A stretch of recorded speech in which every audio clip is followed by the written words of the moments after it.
The biggest new feature in Civilization 7 for the franchise, in fact, since the game moved from squares to hexes. Firaxis responds to the Ages, your questions, backlash, and concerns. So, why add Ages to Civilization 7? Well, Firaxis begin the discussion really by framing it, again, as a significant shift, reminding us that the game will now be divided into 3 distinct playable chapters, or ages. And the focus here will be to have an empire that evolves, again, changing civilization or culture each time. The idea behind this, to build up a unique cultural lineage, as opposed to your empire being represented by a single civ across all time. And finally, they reinforce that familiar idea, quote, history is built in layers. And we'll obviously return to this philosophy many times again. But really, you want to know why. Why introduce Ages? And through all of their feedback, including internal, they simply found late game Civilization is just not that fun to play. Or perhaps differently, maybe slightly more delicately worded, Civilization is better in the early game. So then, what's the problem and how do they solve it? Here, Firaxis outline 3 very specific problems that they believe that Ages will address. Why add Ages? Well, they help with this. They help reduce snowballing. Now, with distinct categories in the game, of course, it will be harder, less likely maybe, for an empire to snowball early on. They give a little bit of an explanation to that. Basically, you gather momentum, start with an early lead, it builds up over time, you become too powerful, too fast, nobody can catch up to you. And that leads into their 3rd point here, actually, around civ balancing. Civs are balanced, of course, with their unique abilities and units, so on and so forth. But civs that tended to flourish in the late game, in previous civs, didn't tend to be as successful. They note that competitive civ players rarely played late game civs, and that relates back to the idea of snowballing. By the time a late game civ gets its unique unit or building online, the empire, more broadly, may have already become redundant compared to somebody who could get online quickly and snowball. And by breaking the game into Ages, they aim to kind of fix these problems. And in the middle, micromanagement. Lots of micromanagement in 4X games, and this, basically to summarize this point, tends to get worse as the game goes on. More cities, more to manage, more units. It can become tedious by fragmenting the game perhaps, dividing it up into different ways, different focuses. They can get around this.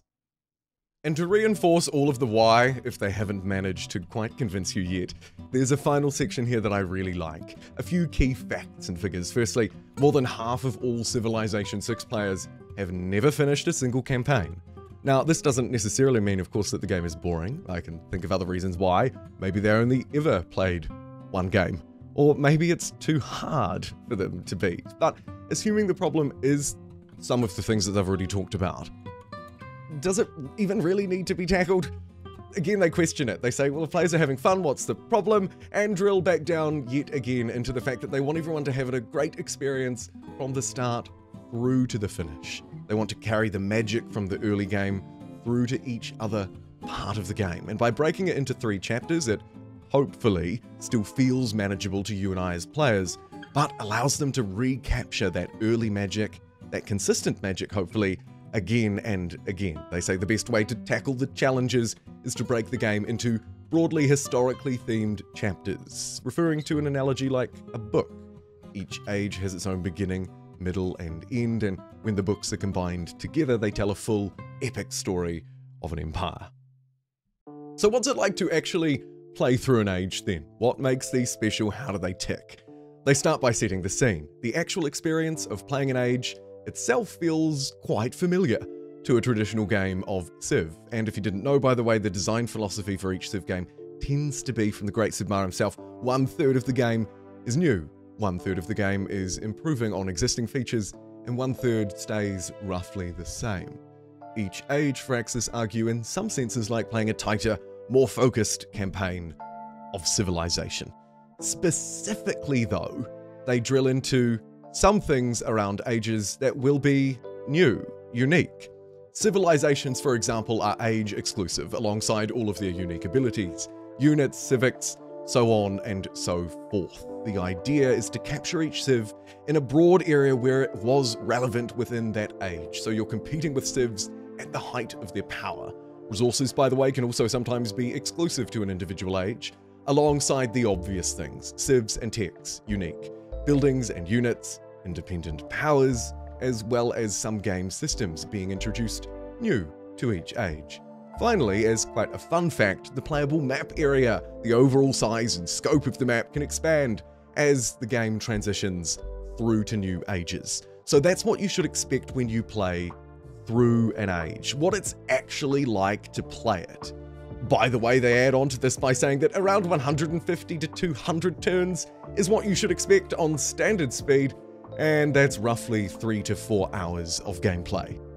Legacy pathways will also shape each age, as well as kind of introducing you to the broader idea of victory and helping to shape your victory. There are 4 of them across science, military, culture, and economy, and these 4 pathways allow you to unlock rewards, bonuses that you can take advantage of as you transition through ages. Golden ages return if you particularly excel in your quests within a certain legacy pathway, and dark ages also make an appearance if you manage to achieve nothing at all. But before you get to spend those sweet points, don't forget about the crisis. Remember how they use that analogy that each age is like a book? Well, the ending, the climax, if you will, is the crisis. And these crises, of course, will occur 3 times, themed to each age. It comes in stages, gradually building up in difficulty towards the end of an age. You select crisis policy cards that generally, of course, give negative effect. Again, they reinforce there's not really necessarily a right way to do this. It should feel climatic, an epic ending. And finally, they say that it broadly reflects history, the creation of an empire, growth, crisis, and then rebirth. So that's, again, some of the philosophy reinforcing the specific game mechanics that we see. Therefore, the age transition is very important. So let's talk about the specific transition itself, which you might have seen in my recent video, Firaxis' recent live stream, where they showed off some of the first age, Antiquity, that gameplay.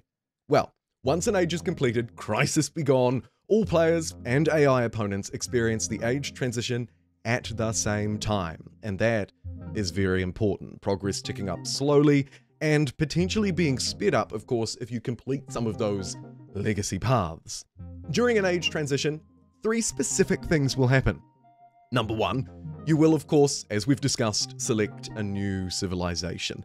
One of the more controversial elements, as you'll well know, in Civilization 7.